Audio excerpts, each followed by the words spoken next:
aí, galera, vamos para mais uma aula sobre o que cai de ginecologia e obstetrícia.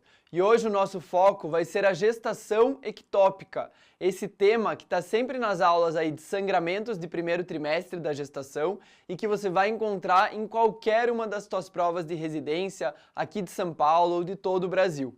Eu sou Marcelo Montenegro, eu sou médico pela Universidade Federal do Paraná, sou ginecologista e obstetra pela Unicamp e sou especialista em reprodução humana e ginecoendócrino pela USP de Ribeirão. E agora eu componho esse grupo aqui de médicos e profissionais da Medway que está aqui para ajudar vocês a passarem nas principais provas de residência desse país. E antes de começar, eu queria te falar que se o teu sonho é fazer prova de residência aqui em São Paulo, vem revisar com a gente aqui no YouTube os principais assuntos para as provas desse estado. E se liga também no nosso guia estatístico das instituições. Tem guia da USP de São Paulo, da USP Ribeirão, Unicamp, Santa Casa, Einstein, de todas as principais instituições aqui de São Paulo, dizendo para vocês os principais temas que caem em cada uma das provas. Então, entra no link aqui na descrição desse vídeo e se intera, com tudo que cai aqui nas principais provas do estado. Tá bom? Então vamos junto ver algumas questões sobre gestação ectópica e ver como que as principais provas cobram esse tema tão importante. Começando aqui com a nossa queridinha, minha queridinha, que vai um dia ser queridinha de vocês, na Unicamp. Em 2017 caiu essa questão. Então, eles apresentaram uma mulher de 32 anos, primigesta, que chegou ao pronto-socorro com queixa de sangramento vaginal intermitente, em pequena quantidade, há 10 dias. Ela não se recordava com exatidão da data da última menstruação, mas ela achava que estava com gestante de pelo menos 2 meses. Sem outras queixas, exame físico, bom estado geral, corada, hidratada, frequência cardíaca aqui, ó, 82. Então, uma paciente apresentando uma gestação inicial com sangramento, e aqui a gente já vê que ela está estável hemodinamicamente. A PA também, ó, 110/70. Então isso é bem importante para a gente ir compondo aí a nossa questão. Temperatura de 36 também nada demais. Abdômen flácido, descompressão brusca negativa. Isso aqui está me dizendo também que ela não tem nenhum sangramento interno, nenhum sangramento abdominal. Ela não tem uma DB positiva aqui para a gente suspeitar de um peritonismo, alguma coisa mais grave aqui nessa situação. Bom, exame ginecológico especular. Pequena quantidade de sangramento coletado em fundo de saco posterior, ao toque vaginal, útero de volume aparentemente normal, colo impérvio e tumoração dolorosa à palpação em anexo esquerdo. O que pode ser isso aqui? Sangramento de primeiro trimestre, paciente gestação inicial com uma tumoração dolorosa em anexo esquerdo, HB de 13, HT de 38%. Bom, a ultrassom transvaginal, uma massa em topografia anexial esquerda com um diâmetro de 5,2 centímetros. Esse tamanho aqui é bem importante para a gente, contendo um embrião com atividade cardíaca embrionária presente. Aqui ficou fácil o diagnóstico, Um sangramento de primeiro trimestre, uma massa anexial direita, à esquerda, desculpe, e com um embrião com atividade cardíaca, não tenho dúvida que isso aqui é uma gestação ectópica, ainda mais que eu estou nessa aula. E considerando-se que a paciente manifesta desejo de tentar uma nova gestação, qual que é a melhor conduta? Então, a Unicamp aqui pedia para vocês definirem qual a melhor conduta para uma gestação ectópica nessa paciente aqui, que tem uma massa anexial de 5,2 centímetros, com um embrião com atividade cardíaca, mas que não tem sinais clínicos aí de sangramento intraabdominal, não tem sinais clínicos de rotura dessa massa abdominal e tem desejo de uma nova gestação. A questão tentava te induzir aqui, quem sabe, para um tratamento um pouco mais conservador. Mas vamos dar uma olhada aqui nas alternativas e já vamos discutir um pouco melhor esse caso. Aqui era possível um tratamento clínico com metotrexate intramuscular e depois dosar o beta quantitativo no 4º e 7º dias do tratamento. Orientação de repouso, abstinência sexual, ser uma conduta ainda mais conservadora, repetir ultrassom e beta sérico em 3 dias. internação para tratamento cirúrgico de gravidez ectópica ou tratamento clínico com metotrexate intramuscular, mais dosagem de beta no primeiro e terceiro dias. A questão tenta te confundir. Vamos tirar essa confusão e ver porque tratamento da gestação ectópica é realmente aqui o que mais cai desse tema. Então, vamos focar nessa parte, tá bom? Então, gestação ectópica é uma implantação do embrião fora da cavidade uterina. Pode ser nas tubas uterinas, que é o mais comum, mas pode ser uma gestação ectópica ovariana, uma gestação ectópica no colo do útero, pode ser uma gestação ectópica intraabdominal também, tá bom? Fatores de riscos principais aqui é a mulher ter tido uma gestação ectópica prévia. Então, aquela mulher que tem um histórico de ter uma gestação ectópica anterior tem muito mais risco aí de ter uma gestação ectópica do outro lado, por exemplo. Se ela fez uma salpingectomia de um lado, ela vai ter mais risco de ter do outro lado também, porque existem fatores de riscos comuns aqui, né? Por exemplo, se ela fez uma cirurgia tubária prévia, se ela fez uma reversão de laqueadura, por exemplo, também a gente vai ter mais risco aqui de gestação ectópica. DIP, sequelas de doença inflamatória pélvica, principalmente por clamídia aqui, né? Não só aquelas pacientes que têm obstrução tubária, mas a clamídia e o gonococo, eles podem levar a alterações funcionais das tubas uterinas. E por isso que a gente tem mais risco desse embrião não chegar de novo na cavidade uterina. Ele se forma ali na tuba uterina, vai descendo até a cavidade uterina, mas ele acaba parando ali na tuba uterina e se desenvolve em uma gestação ectópica, uma gestação fora da cavidade do útero, tá? E o quadro clínico acontece uma tríade bem característica na vida e nas provas. Dor abdominal associada a um atraso menstrual decorrente aí da própria gestação e um sangramento por via vaginal. Esse sangramento acontece por aquela reação de Arias Stella, né? Uma reação decorrente aí do aumento da progesterona e do beta-HCG, por um estímulo do endométrio aí por esses hormônios, o endométrio vai acabar ficando um pouco mais espesso, pode ter um sangramento inicial aqui, tá bom? Mas, em geral, dor abdominal e atraso menstrual associado a um sangramento vaginal, sangramento via vaginal é o que a gente vai ver nos casos de gestação ectópica, que era bem o que o nosso caso clínico apresentava. E ao diagnóstico aqui, a gente vai abrir mão aqui de uma ultrassonografia transvaginal e a gente vai observar uma massa, às vezes até com um saco gestacional e essa massa não está dentro do útero, ela pode estar em região anexial, nas tubas uterinas, ela pode ter um fluxo periférico, como a gente vai ver em algumas outras imagens mais para frente também, ok? Então, o diagnóstico vai ser uma associação entre um ultrassom com essa massa anexial e um beta-HCG positivo sem imagem intrauterina, tá? Quanto à conduta, a gente vai ter que dividir em conduta expectante, conduta ativa com medicamentos ou com cirurgia.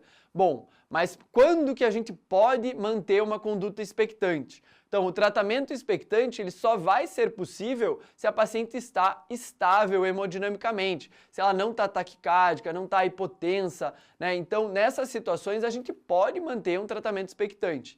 E a gente não pode ver um embrião vivo. Se a gente tem um embrião vivo, a gente vai ter que encaminhar essa paciente para uma cirurgia, tá bom? Então, tratamento expectante, estável hemodinamicamente, sem embrião vivo e que o beta-HCG esteja em declínio e inicialmente menor do que 2.000. Se a gente observar que o beta está menor que 2.000, eu posso fazer um segmento disso aqui. Se ele estiver caindo, eu vou dizer que essa paciente está tendo um aborto tubário, por exemplo. Ela está tendo uma eliminação dessa gestação ectópica de forma natural, tá? E para eu ter um tratamento expectante, eu tenho que ter uma massa tubária íntegra. Se for uma gestação ectópica rota, né? Se for rota, tem que ser tratamento cirúrgico. E se ela for íntegra e menor do que 5 centímetros, é possível também um tratamento expectante, tá? Bom, mas se eu quiser fazer medicação, quando que eu posso fazer um tratamento medicamentoso? E a medicação de escolha aqui vai ser o metotrexate intramuscular na dose de 50 mg por metro quadrado de área corporal. Existe todo um cálculo aqui para a gente delimitar exatamente qual a dose do metotrexate nessas situações. Mas as provas não chegam nesse ponto. Elas geralmente querem saber em quem que você pode indicar realmente o metotrexate. Mais uma vez, para fazer tratamento medicamentoso, a paciente tem que estar estável hemodinamicamente, tá? E tem que ter um beta-HCG menor do que 5.000.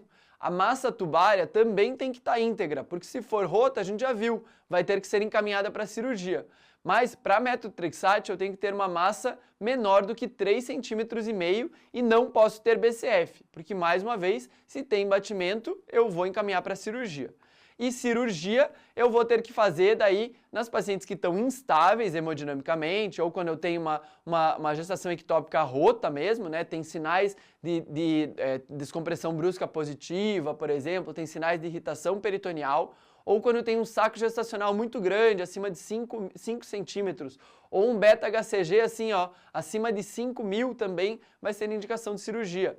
Ou se ela tem líquido livre em moderada ou grande quantidade no abdômen e uma dor abdominal persistente, o que indicam que essa gestação ectópica provavelmente está rota, tá? Então, isso aqui que a prova vai querer saber de vocês. Se a paciente vai ter indicação de tratamento expectante, medicamentoso com metotrexate ou cirúrgico, geralmente por salpingectomia, tá bom?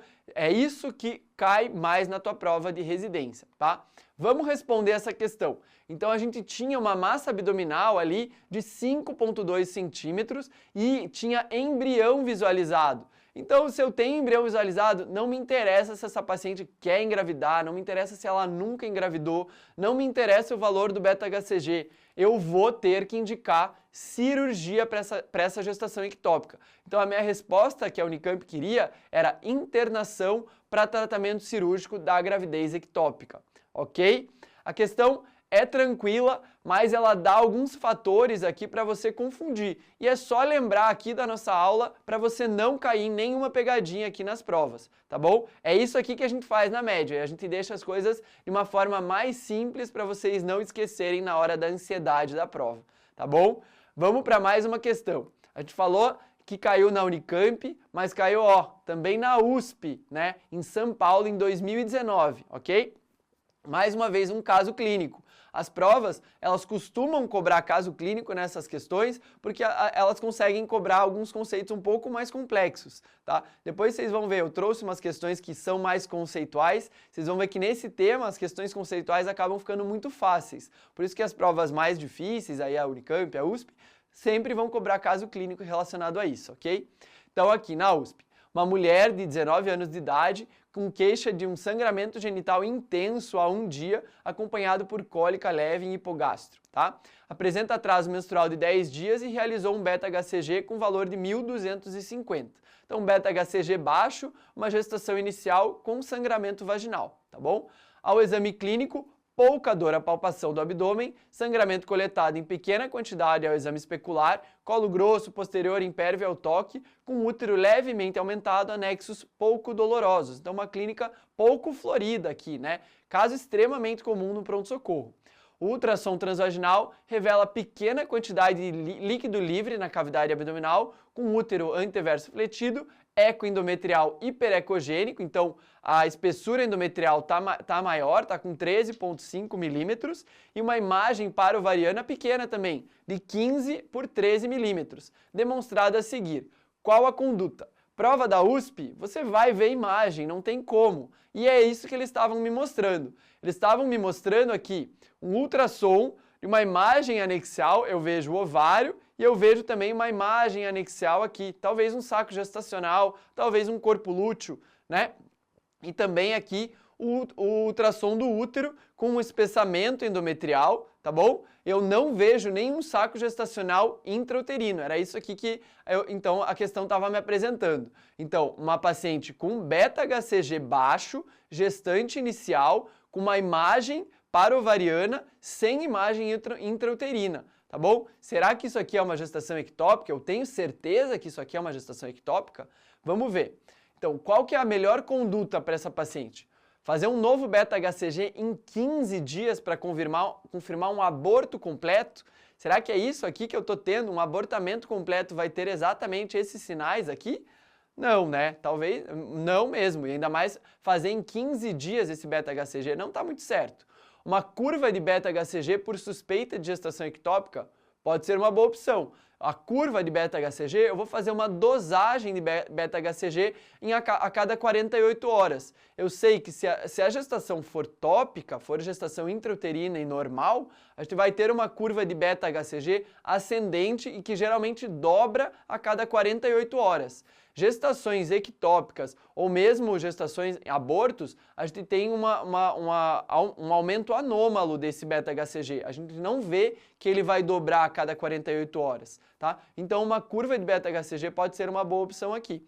Aspiração intrauterina por um abortamento uterino, um abortamento incompleto, o que eu teria no abortamento incompleto? Eu tenho toque vaginal com colo aberto, né? Eu vou ter aquele espessamento endometrial, né? Eu posso ter uma massa anexial por um corpo lúteo também, mas não é exatamente o que o quadro clínico aqui está me mostrando.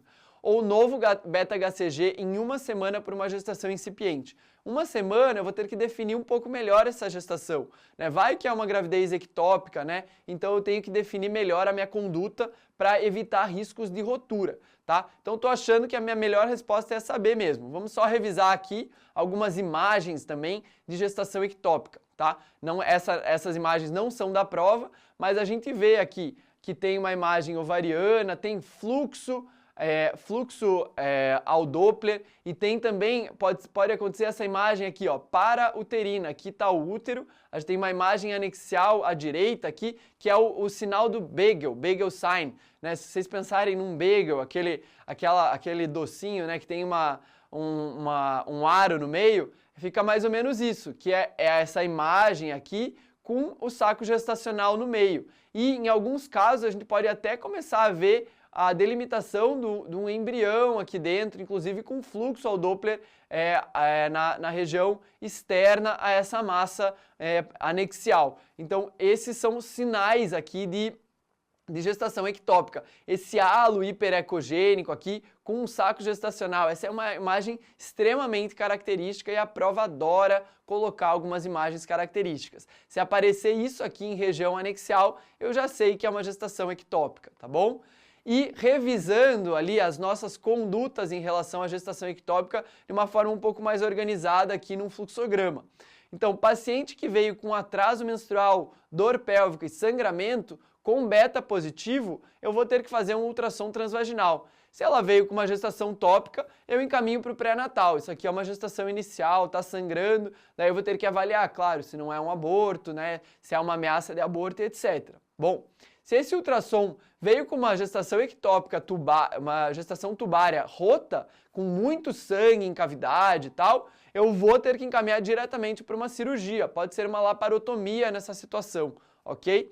Se veio uma gestação ectópica íntegra, aí eu vou ter que avaliar se essa massa é menor do que 5 centímetros ou não. Se a massa for menor que 5 centímetros, eu posso manter conduta expectante. Se ela for maior que 5 centímetros, cirurgia de cara aqui, tá bom? Se ela é menor do que 5 centímetros, eu posso fazer uma avaliação do beta-HCG.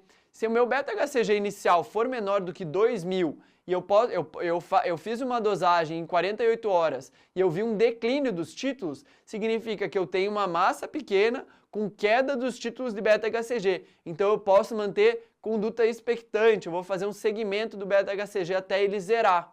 Agora, se eu tenho duas dosagens de beta-HCG e ela está em ascensão, aí eu vou ter que avaliar se eu vou fazer metotrexate ou se eu vou fazer cirurgia.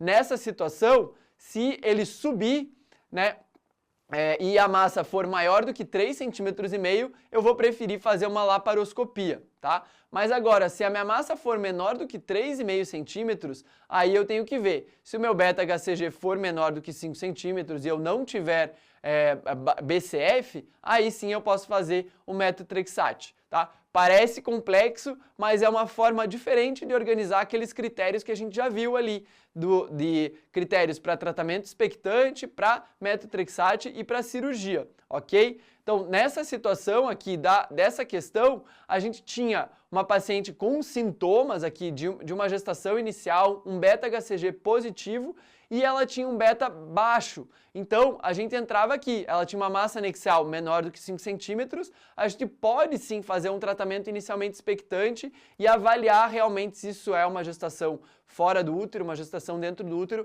a partir de uma curva de beta-HCG. Então, é por isso que a resposta aqui dessa questão era fazer uma curva de beta-HCG, se ela aumentar, eu vou ter uma suspeita maior aí de uma gestação ectópica, eu vou ter mais subterfúgios aí para indicar o melhor tratamento, tá? E se caso ela reduzir, aí eu poderia até manter uma conduta expectante, tá bom? Então o melhor aqui mesmo era fazer uma curva de beta-HCG e dosar o beta-HCG em 48 horas, em 2 dias. Não dá para esperar 15 dias, não dá para esperar uma semana, tá bom?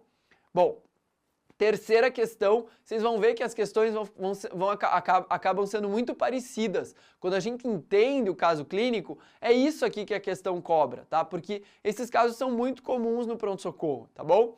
Vamos ver como é que caiu na Santa Casa de São Paulo em 2018. Então, com atraso menstrual de 6 semanas, uma paciente apresentou discreto sangramento vaginal. Então, paciente com atraso menstrual e sangramento vaginal, tá? Ao exame especular, notou-se pequena quantidade de sangue coletado em fórnice vaginal posterior sem sangramento ativo. Realizou-se um beta-HCG quantitativo, valor de 3.457. Ainda está menor do que 5.000, maior do que 2.000, que são aqueles nossos parâmetros ali. O ultrassom mostrou um eco endometrial heterogêneo, eco espessado de 20 milímetros de espessura, imagem hipoecóica adjacente ao ovário direito de 2,7 centímetros. Então tem uma imagem anexial aqui de 2,7 centímetros, tá? Além de mínima quantidade de líquido livre em cavidade pélvica. Nesse caso hipotético, é correto afirmar. Então, estou pensando em uma gravidez ectópica, 3.500 quase, eu deveria ver alguma imagem intrauterina, mas eu não estou vendo, né? Então eu estou vendo só essa imagem anexial pequena, aqui menor do que 3,5 centímetros, né? Então eu também poderia pensar numa gestação ectópica nessa situação. Nesse caso hipotético, o que é correto afirmar? Trata-se de condição indubitavelmente cirúrgica, laparotômica ou laparoscópica? Será que eu preciso? Tenho BCF, tenho uma massa maior do que 5 centímetros, tenho um beta-HCG maior do que 5, ou qualquer tipo de instabilidade clínica para pensar em uma condição cirúrgica indubitável? Não, essa questão A está errado, tá? Deve-se realizar a curetagem uterina devido ao eco endometrial espessado? Nada a ver, né? Só porque eu tenho esse eco endometrial de 20 milímetros, não significa que eu tenho um aborto incompleto nessa situação. C. O melhor tratamento para a condição da paciente é histerectomia total? Preciso comentar? Não, óbvio que não. Trata-se de uma gestação tópica incipiente? Não. Se eu tivesse esse beta-HCG de 3.400 numa gestação tópica, eu veria pelo menos um saco gestacional dentro do útero. Existe um valor aí, 1.500, 2.000, é um pouco controverso esse valor, que a gente precisa ver alguma imagem intrauterina. Mas acima de 3.000 aqui, com certeza eu já veria alguma coisa se fosse uma gestação tópica. Por isso que isso aqui, a letra D, não é certa, tá? E é correto afirmar que haja critérios para tratamento com metotrexate. Sim, essa é a nossa resposta certa. Vamos lembrar quais que eram os critérios aqui para tratamento conservador com metotrexate? O paciente tem que estar estável hemodinamicamente, tem que ter um beta-HCG menor do que 5.000, a massa tubária íntegra, né, não tem que ter sinais de rotura de gestação ectópica, e menor do que 3,5 centímetros, não pode ter BCF, e não pode ter BCF. Dessa forma, a gente pode sim fazer um tratamento conservador com metotrexate. Lembrando, 50 mg por metro quadrado intramuscular. Bom, e como é que é feito o metotrexate? A gente vai fazer ele em dose única em paciente que tem critério para fazer e tem que fazer um segmento posterior disso aqui. A gente vai fazer beta semanal e controle ultrassonográfico até que o beta-HCG fique negativo. Mas o mais importante nesse segmento é dosar o beta-HCG no 4º dia e no 7º dia após a aplicação do metotrexate. Bom, por exemplo, se a paciente está com beta-HCG lá de 4.000 eu indiquei o metotrexate. Eu fiz hoje, daqui a 4 dias eu vou fazer outra dosagem de beta e daqui a 7 dias eu vou fazer uma nova dosagem de beta. E eu vou avaliar a diferença entre essas duas dosagens, do dia 4 e do dia 7. A primeira dosagem lá de 4.000 não me interessa. O que vai me mostrar se essa paciente teve uma boa resposta ao metotrexate ou não é se no dia 7 caiu 15% em relação ao dia 4, tá bom? Se não caiu, aí sim, se ela ainda mantiver critérios, eu posso fazer uma nova dose de metotrexate, tá? E se ainda não caiu, daí mais uma vez eu faço esse mesmo segmento, posso fazer uma terceira dose. Se não melhorou com 3 doses, aí sim eu tenho que indicar cirurgia, tá bom? Ou se em qualquer momento ela não cumprir esses critérios aqui também, eu indicaria daí um tratamento um pouco mais invasivo, tá bom? Importante falar, o metotrexate, ele pode ter alteração hepática, pode ter alteração hematológica, tá? Então tem que tomar cuidado. Em paciente que é imunocomprometido, por exemplo, o metotrexate não está tão indicado. O paciente já tem uma leucopenia, uma anemia importante, também não está indicado. E paciente que a gente não consegue fazer segmento também adequado, também o metotrexate não vai ser a melhor opção. Tá bom? Então, isso ainda não caiu, mas dá uma atenção especial aí para essas contraindicações também do metotrexate que pode vir a cair na tua prova, tá bom? Vamos ver mais uma questão agora do IANSP, tá bom? Então, essa questão caiu em 2018 e apresentava uma paciente de 29 anos que procurou o serviço de obstetrícia com queixa de sangramento vaginal discreto, dor em baixo ventre de leve intensidade há 15 dias. Ela trouxe um ultrassom realizado há uma semana que não identificou saco intrauterino e o meu beta-HCG era 2.300, então já passou daquele valor 2.000, 1.500 que eu deveria ver alguma imagem intrauterina, tá? Mas está ainda num valor que eu posso fazer um segmento aí, posso fazer uma curva, né? Também realizado há uma semana na mesma data. Repetidos os exames, a ultrassonografia apresentou agora saco gestacional intrauterino, embrião em seu interior com CCN de 3 milímetros e a presença de um tumor em anexo direito sem fluxo ao Doppler. Ai meu Deus, o que eu estou vendo aqui? Então inicialmente eu tinha um ultrassom que não me mostrou nenhuma imagem intrauterina e nem anexial e depois eu vi uma imagem anexial e um saco gestacional com embrião com CCN de 3 milímetros dentro do útero. Então eu tenho duas coisas, né? Os níveis de beta-HCG apresentaram elevação significativa. Considerando todos os dados clínicos citados, qual que é a melhor hipótese diagnóstica? Vamos para as alternativas dessa questão. É uma gravidez ectópica nisso aqui? Eu tenho um saco gestacional no interior da cavidade uterina, então não é uma gestação ectópica, né? Não é simplesmente isso aqui. É uma gestação incipiente com teratoma no ovário direito? Eu não tinha nenhuma imagem anexial há menos de uma semana aí. Há uma semana. Eu não vou ter um teratoma que cresce de uma forma tão rápida. E eu também teria fluxo ao Doppler se eu tivesse esse teratoma. Então essa letra B não é. Gravidez heterotópica, mas o que é isso aqui, né? Já vamos ver. É uma ameaça de abortamento? Isso aqui é um quadro de ameaça de abortamento, um sangramento de primeiro trimestre, colo uterino fechado. Não necessariamente, a gente tem uma massa anexial, a gente tem mais coisas aqui nesse quadro. Ou uma ameaça de abortamento e um teratoma em ovário direito, ainda a questão aumentou alguma coisa. Mas o que essa questão estava querendo cobrar de vocês? A gravidez heterotópica. Heterotópica é aquela gravidez que vai na balada sertaneja e etc? Não tem nada a ver com heterotópica aqui. A gravidez heterotópica é aquela gravidez que acontece uma gestação ectópica e uma gestação tópica ao mesmo tempo, tá? Então é uma gestação gemelar, vamos dizer, mas que uma está dentro do útero e a outra está fora do útero. O que é o problema dessas gestações heterotópicas? É que a gente não pode utilizar o metotrexate, porque ele vai ter uma ação sistêmica. Mesmo a gente fazendo intramuscular, ele vai atuar nas duas gestações. Então, dessa forma, eu acabaria com a gestação tópica e a que tá fora do útero também. Por isso que nessas situações, uma gravidez heterotópica é indicação de uma cirurgia para a gente tirar essa gravidez que está fora do útero, tá bom? Um caso um pouco mais específico aqui que eu queria apresentar para vocês essa gestação heterotópica, ok? Bom, o diagnóstico mais uma questão aqui, essa que eu falei que é uma questão mais conceitual. Vocês vão ver, quando a questão é conceitual sobre gestação ectópica, ela acaba ficando bem fácil. Vamos lá, PSU de 2019. O diagnóstico da gravidez tornou-se mais precoce e eficiente com a evolução dos métodos laboratoriais. Tá. No entanto, os sinais e sintomas clínicos mantêm importância na suspeição da gestação e no diagnóstico diferencial entre gravidez ectópica, tópica e quadros de dor pélvica aguda, não associados à gravidez. Sobre o diagnóstico, ele enrola, mas o que ele quer saber? Sobre o diagnóstico da gravidez ectópica, assinale a afirmativa correta. Bom, vamos para as nossas afirmativas. A dosagem qualitativa de beta-HCG. Qualitativa é positivo ou negativo.